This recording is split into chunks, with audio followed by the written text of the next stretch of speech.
Realme की flagship device Realme GT3 launch कर दी गई है। अब तक की तेज तरीन चार्जिंग टेक्नोलॉजी के साथ फोन के लेटेस्ट फीचर्स और स्पेसिफिकेशंस के बारे में जानने के लिए देखते रहिए ये रिव्यू वीडियो। आज के इस वीडियो में हमारे पास रिव्यू के लिए जो फ़ोन मौजूद है वो है Realme GT3, जिसके बारे में मैं ये कहूँगी कि बहुत अरसे बाद मार्केट में एक ऐसी डिवाइस आई है जिसमें अब तक की सबसे लेटेस्ट टेक्नोलॉजी और कुछ बहुत ही डिस्टिंक्टिव किस्म के हेलो फीचर्स जो हैं वो इस्तेमाल किए गए हैं।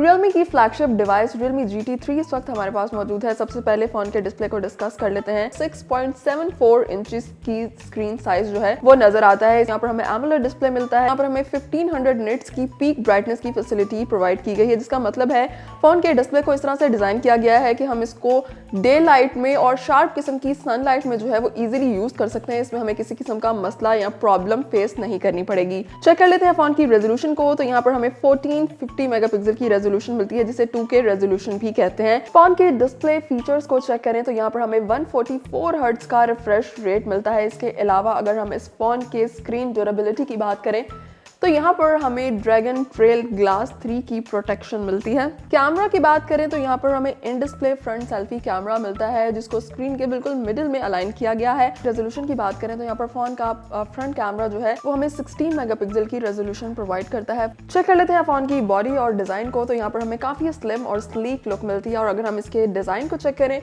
तो यहाँ पर हमें पल्स इंटरफेस डिजाइन मिलता है। Realme GT3 के बैक डिजाइन की बात करें तो इसका सबसे कूलेस्ट पार्ट है इसका ये ग्लास स्ट्रक्चर, जो कि हमें बिल्कुल फोन के कैमरा अलाइनमेंट और लाइट सिस्टम के साथ अलाइन हुआ मिलता है। ग्लास स्ट्रक्चर से हम यहाँ पर ये भी देख सकते हैं कि फोन के नीचे जो चिपसेट अलाइनमेंट है वो भी हमें इस ग्लास स्ट्रक्चर से काफी विजिबल नजर आती है। बैक साइड पर ग्लास बॉडी के साथ हमें काफी स्मूथ फिनिश मिलती है। कलर ऑप्शंस की बात करें तो इस वक्त ये पल्स वाइट कलर में फोन हमारे पास मौजूद है। चेक कर लेते हैं फोन के रियर कैमरा सेटअप को। तो फोन की बैक पर जो है हमें फोन का ट्रिपल कैमरा सिस्टम जो है वो काफी बड़े मॉड्यूल में अलाइन हुआ मिलता है। ऊपर की तरफ अगर हम देखें तो यहाँ पर हमें फोन का 50 मेगापिक्सल OIS कैमरा मिलता है, जबकि नीचे की तरफ अगर हम चेक करें तो यहाँ पर मॉड्यूल में हमें फोन के बाकी 2 कैमरा लेंसेज जो हैं वो अलाइन हुए मिलते हैं। यहाँ पर हमें 2 मेगापिक्सल का एक माइक्रोस्कोपिक लेंस और इसके साथ ही 8 मेगापिक्सल का एक अल्ट्रा वाइड एंगल लेंस मिलता है।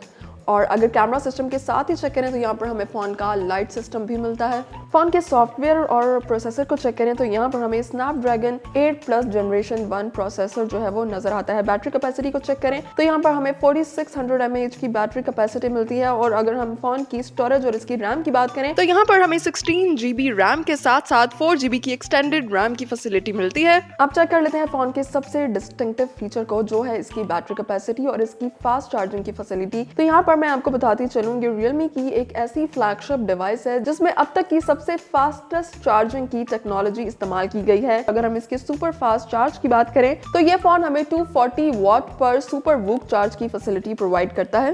फोन की कैमरा क्वालिटी को चेक कर लेते हैं तो ये फोन के फोटो मोड में डिफरेंट फिल्टर्स को यूज करके कैप्चर की गई पिक्चर है। काफी इंटरेस्टिंग किस्म के फिल्टर ऑप्शंस जो हैं वो यहाँ पर हमें मिलते हैं। ये देखें तो ये फ़ोन के बैक कैमरा से कैप्चर की गई वीडियो है। और अगर इस कैमरा की वीडियो क्वालिटी को चेक करें तो काफ़ी एक्सेप्शनल किस्म की वीडियो क्वालिटी हमें यहाँ पर मिलती है।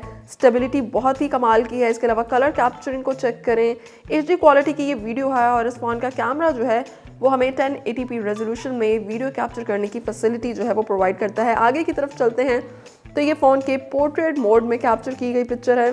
ये फ़ोन के बैक कैमरा से रिकॉर्ड की गई स्लोमो वीडियो है, जबकि फ़ोन के बैक कैमरा से बनाई गई टाइम लैप्स वीडियो है। आगे चलें तो ये फ़ोन की पैनोरामा मोड में कैप्चर की गई पिक्चर है।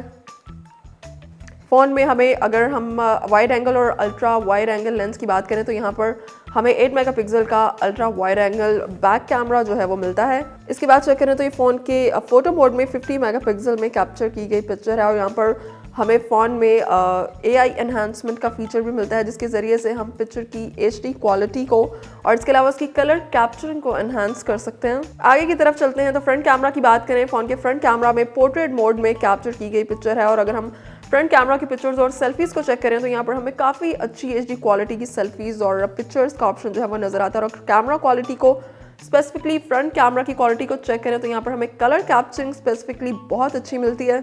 और इसके बाद यहाँ पर सबसे इंटरेस्टिंग फीचर जो है वो इस कैमरा का वो है इसका माइक्रोस्कोपिक मोड। और यहाँ पर आप माइक्रोस्कोपिक मोड में ये पिक्चर चेक कर सकते हैं।